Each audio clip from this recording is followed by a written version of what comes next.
নমস্কার, আজকের বিশেষ খবর।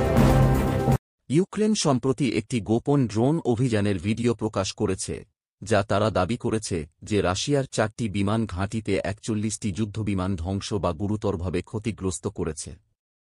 এই অভিযান, যার কোডনাম ছিল স্পাইডারস ওয়েব, প্রায় 18 মাস ধরে পরিকল্পিত হয়েছিল এবং এটি যুদ্ধ শুরু হওয়ার পর থেকে সবচেয়ে সাহসী হামলাগুলির মধ্যে একটি হিসেবে বিবেচিত হচ্ছে। কলকাতা হাইকোর্ট বৃহস্পতিবার সোশ্যাল মিডিয়া ইনফ্লুয়েন্সার ও আইন শিক্ষার্থী শর্মিষ্ঠা পানলিকে অন্তর্বর্তীকালীন জামিন প্রদান করেছে। তিনি সম্প্রতি অপারেশন সিঁদুর নিয়ে একটি ভিডিও পোস্ট করার জন্য ধর্মীয় অনুভূতিতে আঘাত করার অভিযোগে গ্রেপ্তার হয়েছিলেন। হাইকোর্টের বিচারপতি রাজা বসু চৌধুরীর নেতৃত্বাধীন বেঞ্চ 10,000 টাকার ব্যক্তিগত বন্ডের বিনিময়ে জামিন মঞ্জুর করেন।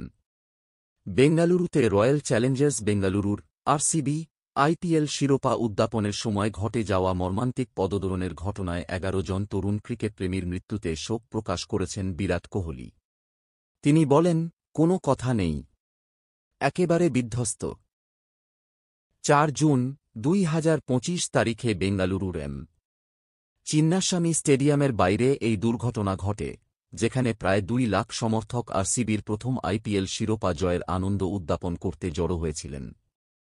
মেঘালয় পুলিশ সম্প্রতি মাওকুমা রোডের কাছে একটি ভিউ পয়েন্টে একটি কালো রেইনকোট উদ্ধার করেছে, যা মধ্যপ্রদেশের ইন্দোরের পর্যটক সোনম রঘুবংশীর সন্ধানে গুরুত্বপূর্ণ সূত্র হতে পারে। সোনম তার স্বামী রাজা রঘুবংশীর সঙ্গে হানিমুনে গিয়ে 23 মে নিখোঁজ হন।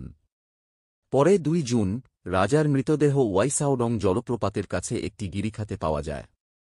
মার্কিন প্রেসিডেন্ট ডোনাল্ড ট্রাম্প এবং চীনের প্রেসিডেন্ট শি জিনপিং বৃহস্পতিবার 5 জুন একটি ফোনালাপে অংশ নেন, যা চলমান শুল্ক আলোচনার অচলাবস্থার মধ্যে একটি গুরুত্বপূর্ণ পদক্ষেপ হিসেবে বিবেচিত হচ্ছে। এই কথোপকথনের খবর প্রথমে চীনের রাষ্ট্রীয় সংবাদ সংস্থা সিনহুয়া প্রকাশ করে, তবে হোয়াইট হাউস থেকে তাৎক্ষণিকভাবে কোনো মন্তব্য পাওয়া যায়নি।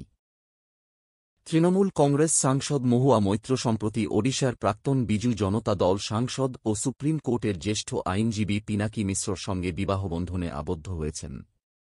বিবাহ অনুষ্ঠানটি 2025 সালের 30 মে জার্মানির বার্লিনে একটি ব্যক্তিগত পরিবেশে অনুষ্ঠিত হয়। আজ প্রধানমন্ত্রী মোদি চিনাব নদীর উপর নির্মিত 1.3 কিলোমিটার দীর্ঘ রেলওয়ে সেতুটি উদ্বোধন করবেন। সেতুটি 359 মিটার উঁচু, যা প্যারিসের আইফেল টাওয়ারের চেয়ে 35 মিটার বেশি। এই সেতুটি 260 কিলোমিটার প্রতি ঘণ্টা বেগের বাতাস এবং ভূমিকম্প সহ্য করতে সক্ষম। এই সেতুটি ভারতের ইঞ্জিনিয়ারিং দক্ষতার একটি অনন্য নিদর্শন এবং কাশ্মীর উপত্যকাকে দেশের বাকি অংশের সাথে রেলপথে সংযুক্ত করার একটি গুরুত্বপূর্ণ পদক্ষেপ। খবর আজকের মতো এখানেই শেষ হল।